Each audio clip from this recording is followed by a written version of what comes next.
لائق تکریم واجب الاحترام شہزادگان غوث العظم دستگیر میری مراد حضور سید سرکار سید محمد نواز باپو قادری الجیلانی، حضور سید سرکار سید محمد فردوس باپو قادری الجیلانی دامت برکاتہم القدسیہ،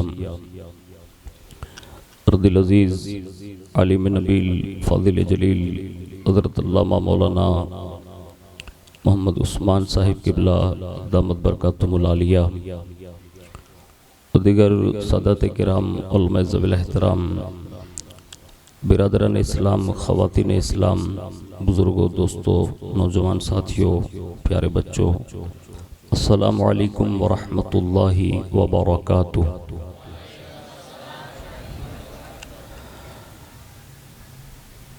الحمدللہ رب العالمین والعاقبۃ للمتقین والصلاة والسلام علی سید الانبیاء والمرسلین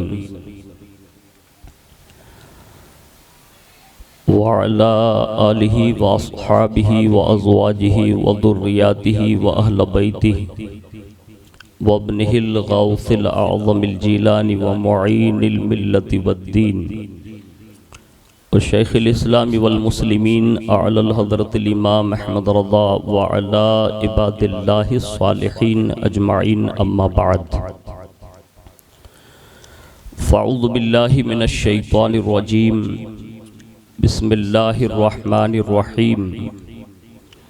لقد جاءکم رسول من انفسکم عزیز علیہ ما عنتم حریص علیکم بالمؤمنین رؤوف الرحیم۔ صدق اللہ العظیم وصدق رسولہ النبی الامین المختار الکریم ونحن علی ذلک لمن الشاہدین والشاکرین والحمد للہ رب العالمین۔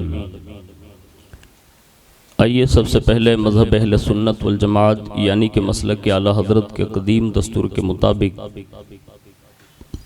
ہم سب کے آقا و مولا حضور سراپا نور سیدنا محمد الرسول اللہ صلی اللہ تعالی علیہ وآلہ وسلم کی بارگاہ پر نور میں جی لگا کر درود پاک کی نظریں پیش کر لیں۔ اللہم صلی علی سیدنا و مولانا محمد معدن الجود والکرم وعلی آلہ واصحابہ وبارک وسلم۔ صلاۃ و سلام علیک یا رسول اللہ صلی اللہ تعالی علیہ وآلہ وسلم۔ نبی اور آل نبی پر ایک بار اور محبت سے جی لگا کر درود شریف پڑھیں۔ اللہم صلی علی سیدنا و مولانا محمد معدن الجود والکرم وعلی آلہ واصحابہ وبارک وسلم۔ صلاۃ و سلام علیک یا رسول اللہ صلی اللہ تعالی علیہ وآلہ وسلم۔ حصول برکات و نجات کے لیے ایک بار اور دل کی گہرائیوں سے درود شریف پیش کر لیں۔ اللہم صلی علی سیدنا و مولانا محمد معدن الجود والکرم وعلی آلہ واصحابہ وبارک وسلم۔ صلاۃ و سلام علیک یا رسول اللہ صلی اللہ تعالی علیہ وآلہ وسلم۔ اللہ رب العزت کی توفیق سے اس کے پیارے محبوب صلی اللہ تعالی علیہ وآلہ وسلم کے تصدق سے بالخصوص پیران پیر روشن ضمیر سیدنا الشیخ عبد القادر جیلانی المعروف غوث العظم دستگیر رضی اللہ تبارک و تعالی عنہ کی نگاہ عنایت سے ماہ ربیع النور شریف کے چھٹے جلسے میں ہم اور آپ شرکت کی سعادتیں حاصل کر رہے ہیں۔ اللہ رب العزت ہماری آپ کی سب کی حاضری کو قبول فرمائیں اور حضور سلطان الہند عطائے رسول خواجہ خواجگاں فخر ہندوستان سرکار غریب نواز المعروف معین الدین حسن سنجری ثم اجمیری رحمت اللہ تعالی علیہ کے فیوز و برکات سے اللہ رب العزت ہمیں دونوں جہان کی عزت و آبرو اور وقار سے مالا مال فرمائیں۔ فقیر قادری اپنی گفتگو کا آغاز امام اہل سنت اعلیٰ حضرت فاضل بریلوی علیہ رحمت و رضوان کے اس مائع ناز کلام سے کرنے کی سعادت حاصل کرتا ہے، جس میں امام یوں عرض کرتے ہیں کہ دل کو ان سے خدا جدا نہ کرے، دل کو ان سے خدا جدا نہ کرے، بے کسی لوٹ لے خدا نہ کرے، بے کسی لوٹ لے خدا نہ کرے۔ اور اس میں روزے کا سجدہ ہو کہ طواف، اس میں روزے کا سجدہ ہو کہ طواف، ہوش میں جو نہ ہو وہ کیا نہ کرے، ہوش میں جو نہ ہو وہ کیا نہ کرے۔ اور کہتے ہیں یہ وہی ہیں کہ بخش دیتے ہیں، کہتے ہیں یہ وہی ہیں جو بخش دیتے ہیں، کون ان جرموں پر سزا نہ کرے، کون ان جرموں پر سزا نہ کرے۔ اور کہتے ہیں سب طبیبوں نے دے دیا ہے جواب، سب طبیبوں نے دے دیا ہے جواب، آہ عیسیٰ اگر دوا نہ کرے، آہ عیسیٰ اگر دوا نہ کرے۔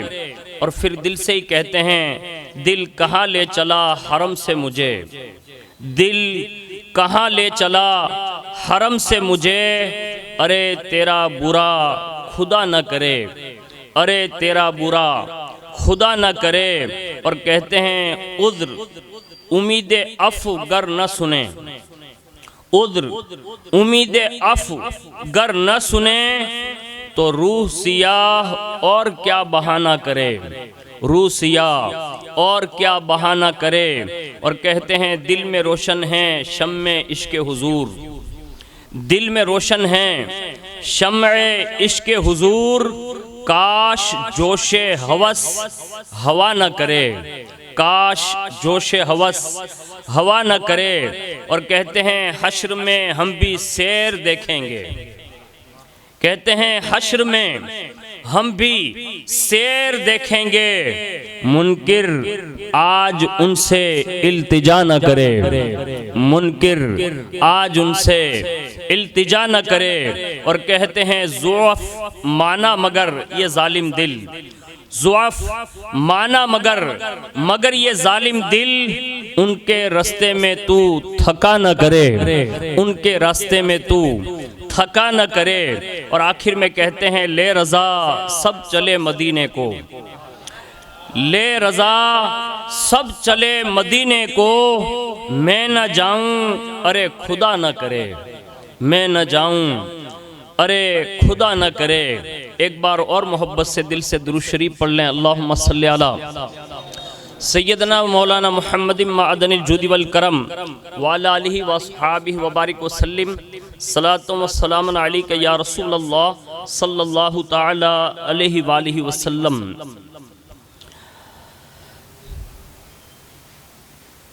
اس وقت سینکڑوں عشاقان غریب نواز بارگاہ سلطان الہند میں حاضر ہوں گے اور اپنی بپتا اور اپنا درد، اپنی تکالیف اور اپنے حال احوال اس سبز گنبد کو دیکھتے دیکھتے گریہ کرتے ہوں گے، زاری کرتے ہوں گے، روتے ہوں گے، گڑ گڑاتے ہوں گے، ہاتھ اٹھا اٹھا کر اس سفید گنبد والے تاجدار کی خیرات طلب کر رہے ہوں گے، اور جس جس کو چاہتے ہیں، جب جب چاہتے ہیں، اپنے دربار کی حاضری سے مالا مال فرماتے ہیں۔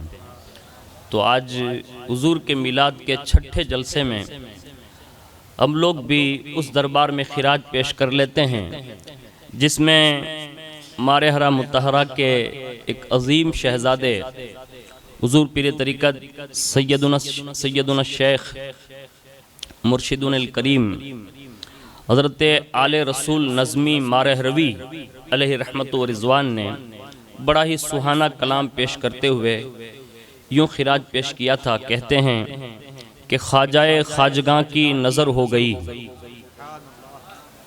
خواجہ خواجگاں کی نظر ہو گئی۔ مائک والا بھائی کہیں گیا ایک مرتبہ درود شریف پڑھ لیں، اللہم صلی علی سیدنا مولانا محمد معدن الجود والکرم وعلی آلہ وصحابہ وبارک وسلم صلاۃ و السلام علیک یا رسول اللہ صلی اللہ تعالی علیہ وآلہ وسلم۔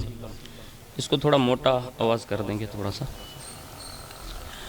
تو وہ کہتے ہیں کہ خواجہ خواجگاں کی نظر ہو گئی، خواجہ خواجگاں کی نظر ہو گئی، میری قسمت تھی بگڑی ہوئی بن گئی، میری قسمت تھی بگڑی ہوئی بن گئی، اور فیض اجمیر سے مجھ کو اتنا ملا، فیض اجمیر سے مجھ کو اتنا ملا کہ چشتیت میرے دل کی کلی بن گئی، کہ چشتیت میرے دل کی کلی بن گئی۔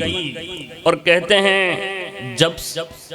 جب سے خواجہ کو اپنایا دل نے میرے، ایک مرتبہ درود شریف پڑھ لیں۔ اس کو اب ہاتھ نہیں لگائیے گا، جیسا ہے ویسا پہلے سے چلتا ہے ایسا۔ تو وہ کہتے ہیں کہ جب سے خواجہ کو اپنایا دل نے میرے، جب سے خواجہ کو اپنایا دل نے میرے، میری روحانیت کو سکون آ گیا، میری روحانیت کو سکون آ گیا، اور تن بدن میں نئی تازگی بھر گئی، میری دنیا مجسم خوشی بن گئی، میری دنیا مجسم خوشی بن گئی۔ اور 6 رجب کو ملا ایسا عالی شرف، 6 رجب کو ملا ایسا عالی شرف، نام خواجہ کی دھومیں مچی ہر طرف، نام خواجہ کی دھومیں مچی ہر طرف، اور ہند کے شہر اجمیر کی ہر گلی گلشن خواجہ ہند الولی بن گئی، ہند کے شہر اجمیر کی ہر گلی گلشن خواجہ ہند الولی بن گئی۔ اور کہتے ہیں تاجدار ولایت ہے خواجہ پیا۔ ایسے سبحان اللہ نہ بولیں، بلکہ ہم جو آرام سے بیٹھے ہیں نا، یہ بھی اسی تاجدار کے صدقے میں بیٹھے ہیں۔ ہاں، ابھی میں جو آپ کو سنانے جا رہا ہوں، اس کو تھوڑا، وہ مجھ سے آگے بڑھ رہا ہے، اس کو تھوڑا پیچھے کر لیں، اس کو تھوڑا વાંધો નહીં હાલ્યા કરે, આમાં તો મશીન છે ને, બગડ્યા કરે। મારી જેવો માણસ બગડી જાય ને તો એને સુધારવામાં વાર લાગે। એક ફેર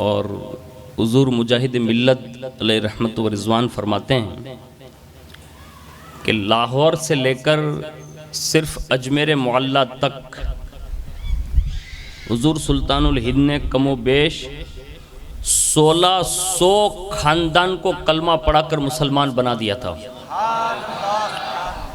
1600 لوگ نہیں کہہ رہا ہوں میں، 1600 خاندان۔ اب یہ صرف لاہور سے اجمیر معلیٰ پہنچنے تک، اب آپ اندازہ لگا سکتے ہیں کہ جس کے اتنے سفر میں اتنے سارے لوگ مسلمان ہو گئے ہیں، تو جب وہ مکمل ہندوستان میں اقامت پذیر ہو چکے ہوں گے، اس وقت ان کی شان کا عالم کیا ہوگا۔ تو یہ ہمارا اور آپ کا فرض بنتا ہے کہ ان کی بارگاہ میں ہم جو خراج پیش کریں تو کچھ بولنا سیکھ جائیں، تاکہ کم از کم قیامت کے دن بھی آپ کی یہ بولی گواہی کے طور پر آ جائیں کہ آپ بھی چشتی رنگ میں رنگے ہوئے تھے۔ تو وہ فرماتے ہیں کہ تاجدار ولایت ہیں خواجہ پیا، سارے ولیوں کو انہی کے در سے ملا۔ یعنی ہندوستان میں، یہ میرے مزاج کے مطابق سیٹنگ نہیں ہے، آپ پہلے والا کر دیں گے تو بھی چلے گا۔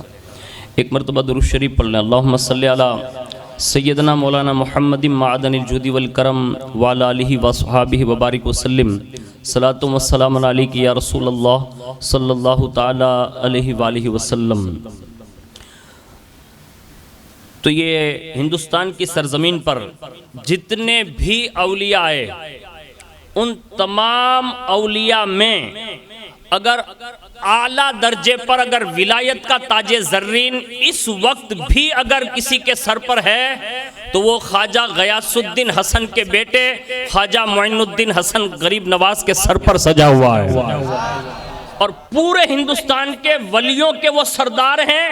اور یہ حضور نظمی میاں علیہ رحمت و رضوان فرماتے ہیں کہ تاجدار ولایت ہیں خواجہ پیا، سارے ولیوں کو انہی کے در سے ملا، اور باب جنت کو کچھ ایسی شہرت ملی وہ جگہ ہی نبی کی گلی بن گئی، سبحان اللہ، وہ جگہ ہی نبی کی گلی بن گئی۔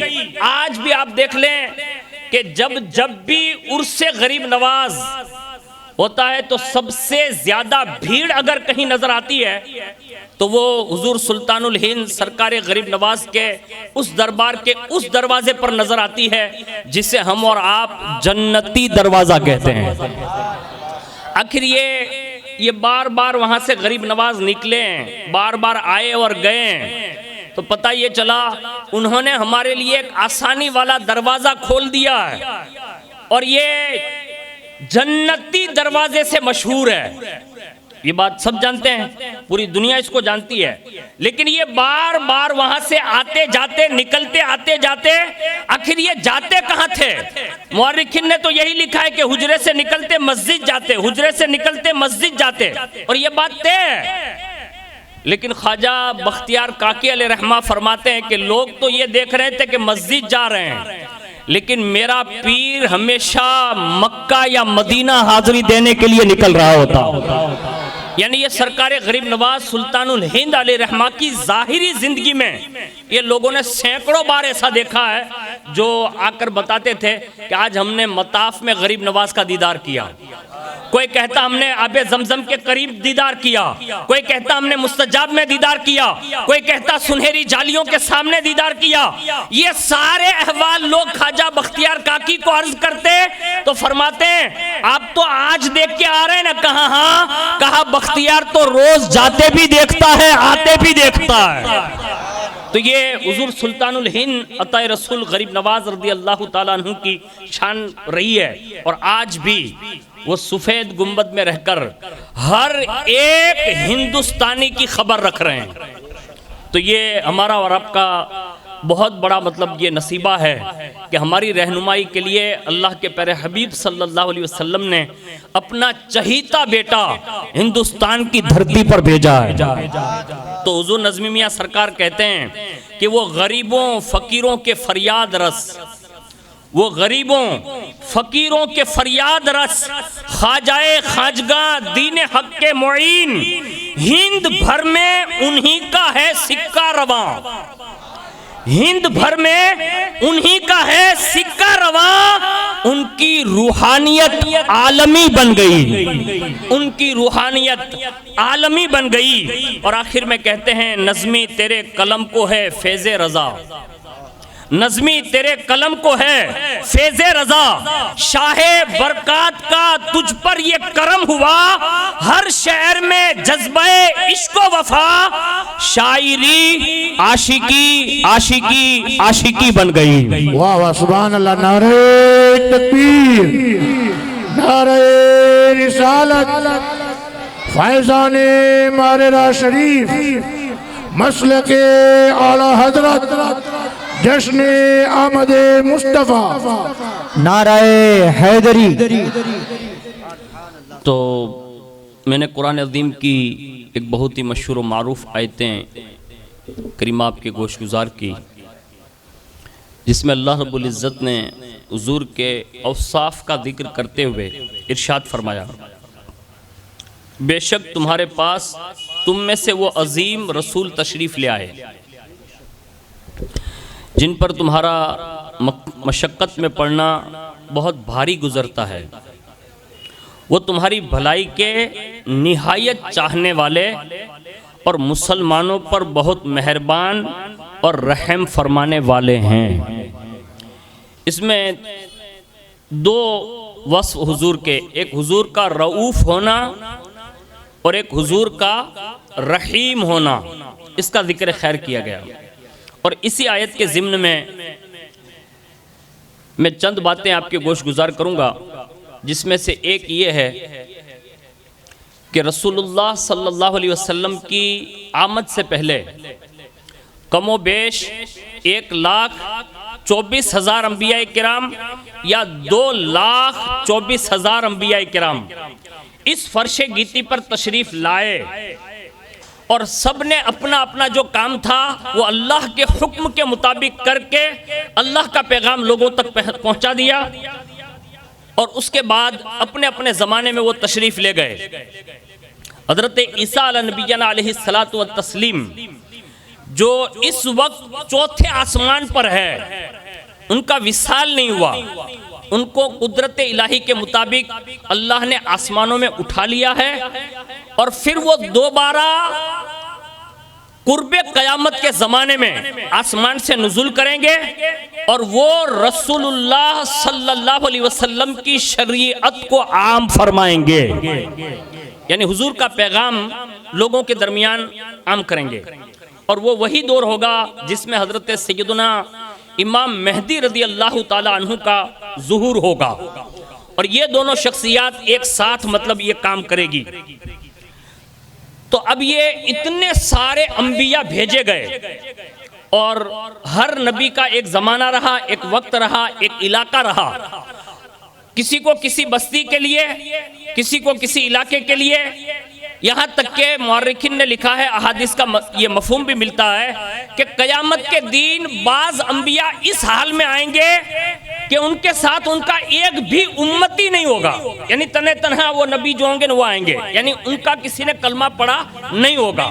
یہ انبیاء کرام علیہ السلام کی تاریخ میں آپ اٹھا کر پڑھیں گے، جیسے سیرت الانبیاء ہے، اور ابھی جامع تذکرۃ الانبیاء ایک نئی کتاب وجود میں مارکیٹ میں آئی ہے، آپ اس کو اٹھا کر دیکھیں، انبیاء کا تذکرہ ہے اس میں۔ اسی طرح ایک مشہور کتاب ہے جو قصص الانبیاء کے حوالے سے، آپ اس کو اٹھا کر دیکھیں۔ ایک تذکرۃ الانبیاء ایک اور ہے، یعنی 4 کتابیں بڑی ضخیم الگ الگ انداز میں لوگوں نے اس کو شائع کیا ہے۔ تو انبیاء کرام میں بعض افراد ایسے بھی گزرے ہیں کہ جن کے ساتھ میں ایک بھی امتی نہیں ہوگا، لیکن یا رسول اللہ آپ کی آمد اور آپ کی میلاد پر ہماری ہزاروں جانیں قربان۔ حضور تشریف لائے، 63 سالہ زندگی ہے، 40 سال تک ابھی اعلان نہیں کیا ہے۔ بعد میں جو 40 سال کے بعد اعلان فرمایا، اس کے بعد بچے 23 سال۔ 23 سال میں حضور نے اسلام کا اتنا پرچار کیا، اتنا پرچار کیا، اتنا پرچار کیا، اتنا پرچار کیا کہ رسول اللہ کے ظاہری دور سے لے کر، یعنی 23 سال اعلان نبوت کے بعد سے لے کر وصال تک، یہ 23 سال کے چیپٹر میں حضور نے دنیا کے چپے چپے تک لا الہ الا اللہ محمد الرسول اللہ کی آواز کو پہنچا دیا تھا۔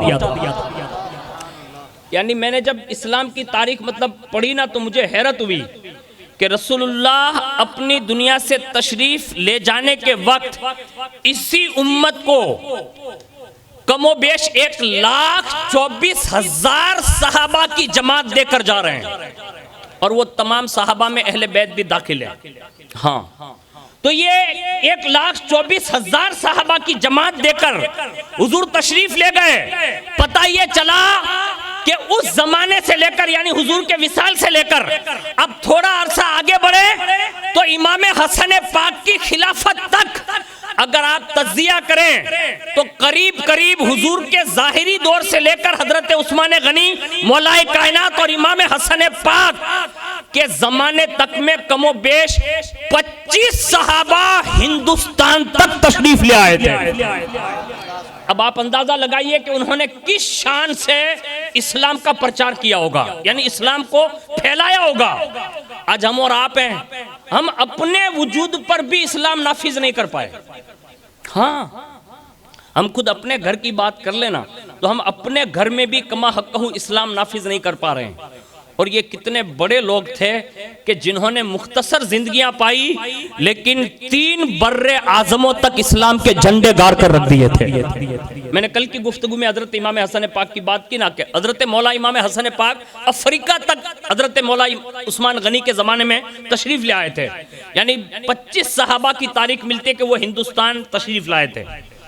تو یہ حضور صلی اللہ علیہ وسلم کا فیضان نبوت تھا، اور حضور کی ایک ہی تڑپ تھی کہ بس اسلام گھر گھر تک پہنچ جائے۔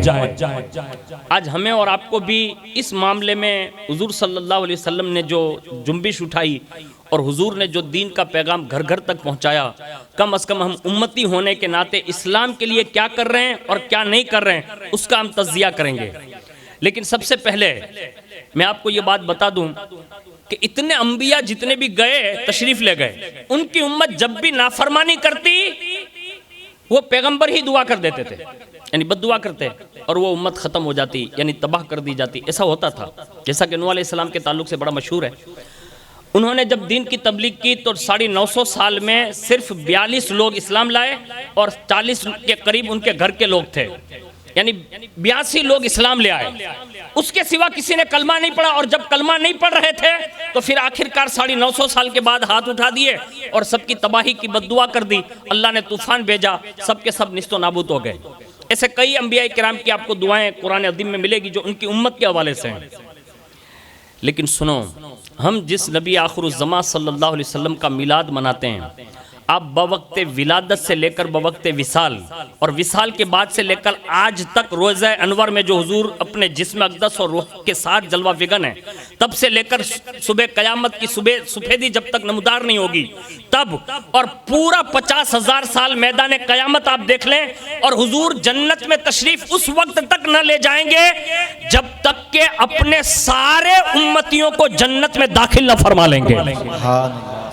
یعنی ولادت سے لے کر جنت کے داخلے تک حضور نے ہمیں کبھی بھی فراموش نہیں فرمایا۔ آج ہم لوگ ہیں جو وقتاً فوقتاً حضور کو بھولتے جا رہے ہیں، اور اس سے زیادہ بھولنا اور کیا کہوں گا کہ شاید اگر یہ فقیر برکاتی کہہ دینا تو بجا ہوگا۔ میں اپنی بھی بات کر رہا ہوں، آپ سب کی بھی کر رہا ہوں، ہم سب اس میں شامل ہیں۔ میرے خیال سے ہم دین بھر میں 100 مرتبہ بڑی مشکل سے درود شریف پڑھتے آتے ہو۔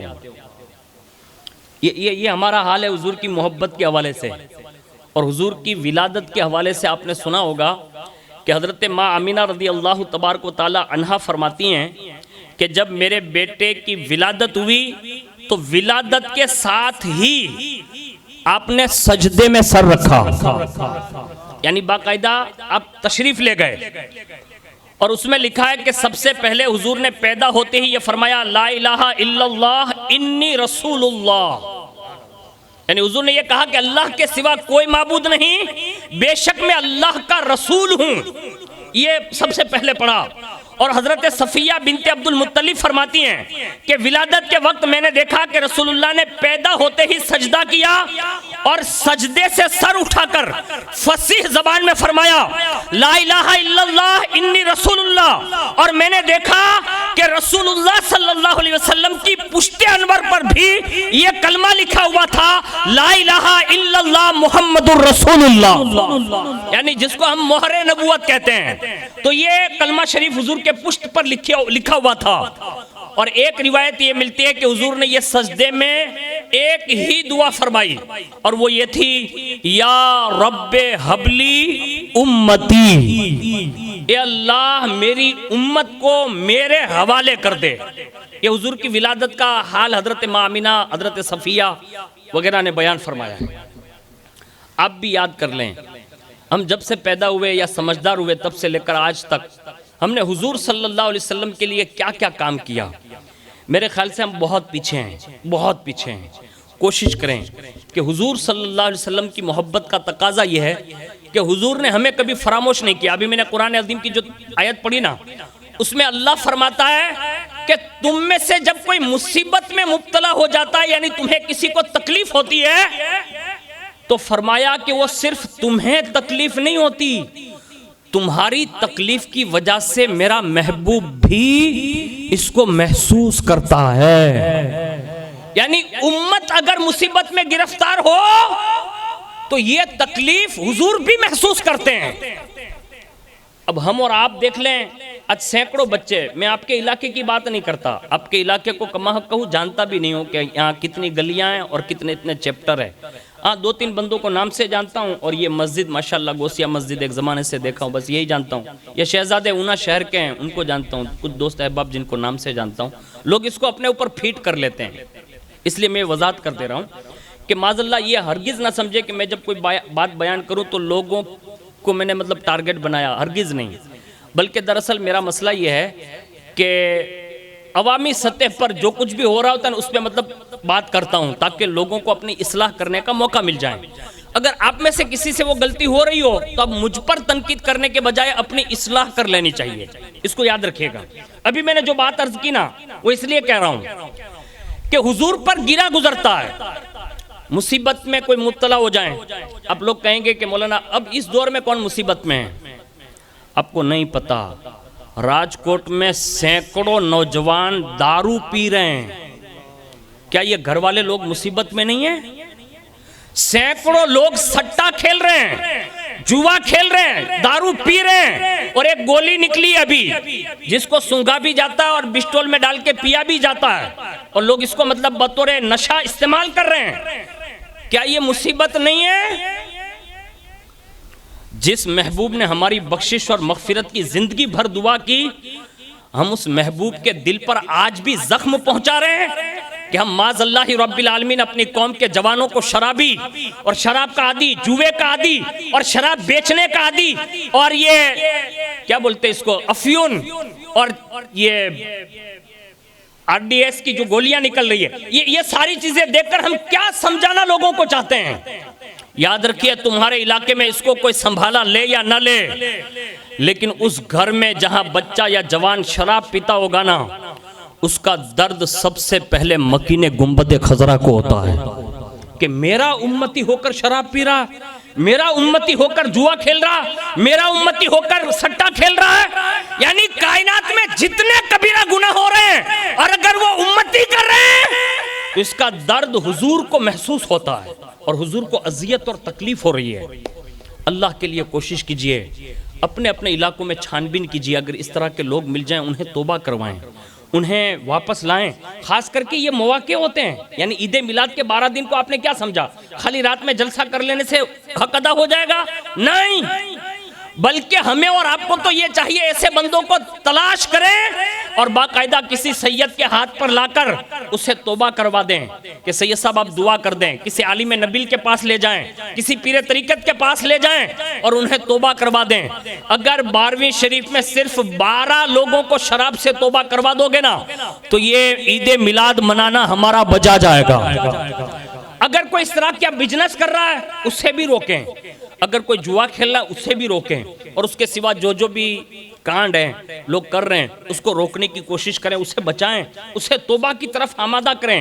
اس لیے کہ جب کوئی ایک امتی سدھرتا ہے نا تو توبہ کرنے والے کی خوشی، حدیث شریف میں یہ فرمائی گئی کہ جیسے کسی کا غلام بھاگ جائے اور واپس آ جائے، جیسے خوش ہوتا ہے نا اس کا آقا، تو فرمایا میرا امتی جب توبہ کر لیتا ہے نا تو سب سے زیادہ اللہ خوش ہوتا ہے، یعنی رب خوش ہوتا ہے، اور رب کی خوشی حضور کی خوشی ہے اور حضور کی خوشی رب کی خوشی ہے. اگر ہم کسی ایک بھی گناہ پر اگر توبہ کرتے ہیں تو یہ حضور کی خوشی کا سبب بنتا ہے، کیونکہ حضور نے ہمارے لیے دعا کی ہے، حضور نے ہماری بخشش کے سامان مہیا فرمائے ہیں.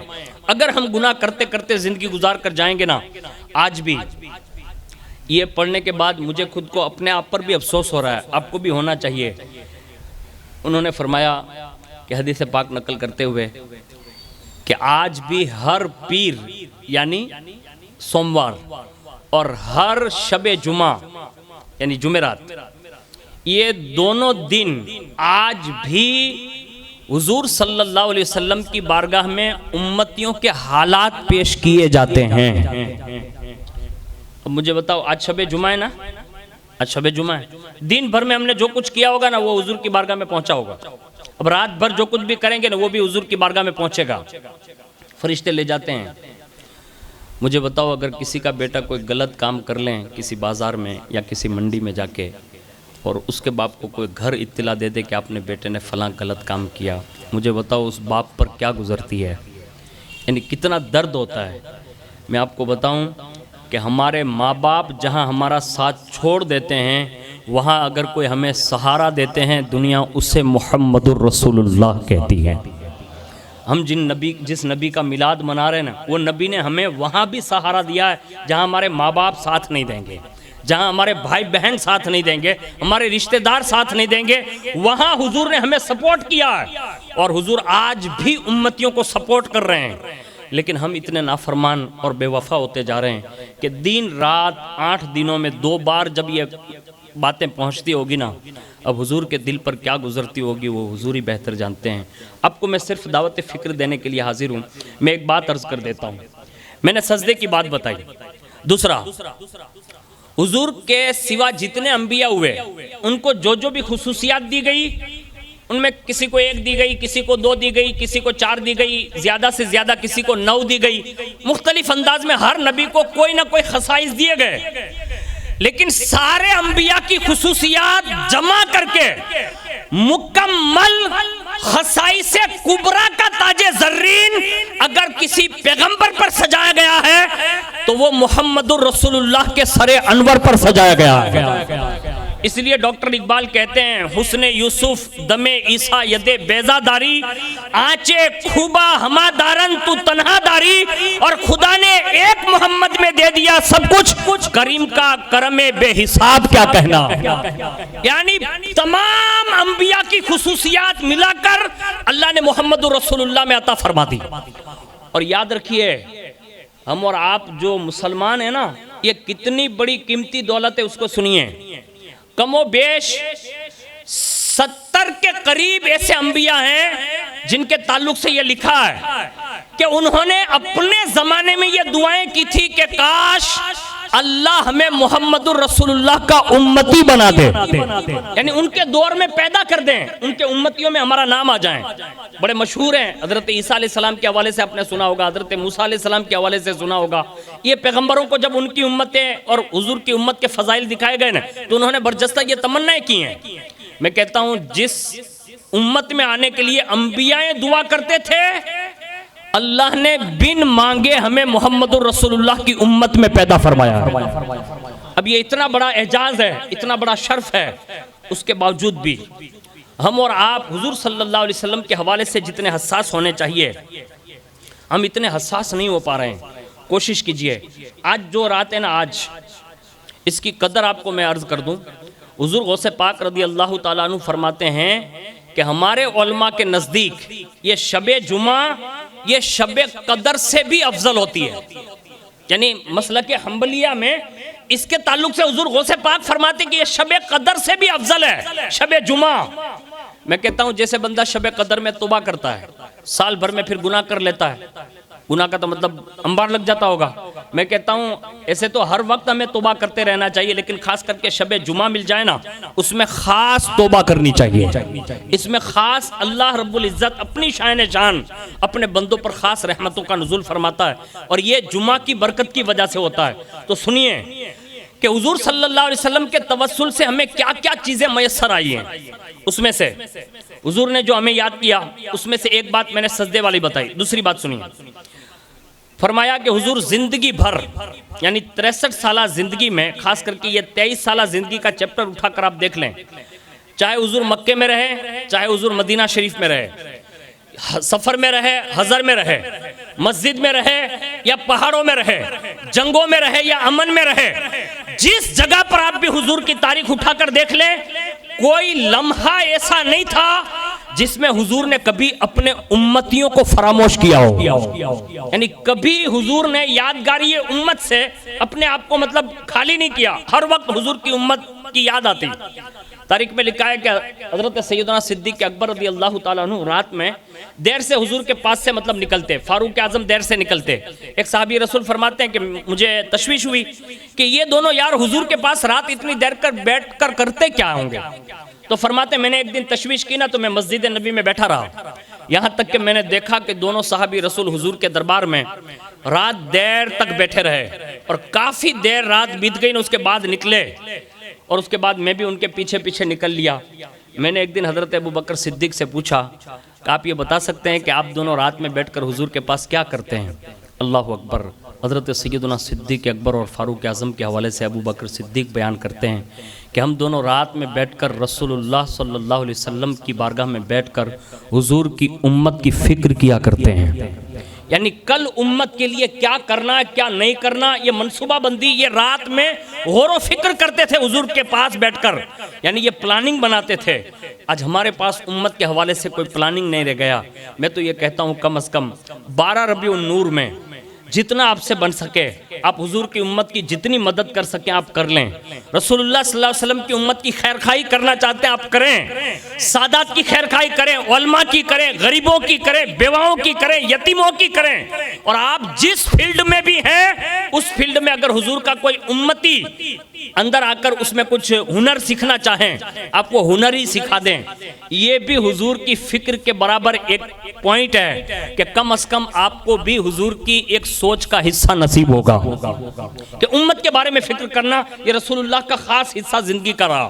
اس میں سے ایک واقعہ آپ نے سنا ہوگا کہ حضور صلی اللہ علیہ وسلم شب معراج تشریف لے جا رہے ہیں، حضرت جبریل علیہ السلام نے براق پیش کیا اور جیسی براق کے رکاب کو آپ نے تھاما جبریل علیہ السلام نے، اور حضور نے ابھی ایک قدم رکھا فوراً نیچے لیا اور واپس لے لیا۔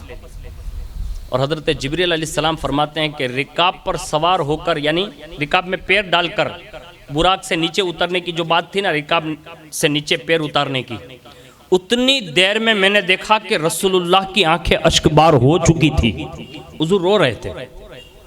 حضرت جبریل علیہ السلام کو تشویش ہوئی، انہوں نے عرض کیا کہ حضور کوئی بات ہے جو آپ کو اذیت دے رہی ہو یا کوئی تکلیف ایسی ہے؟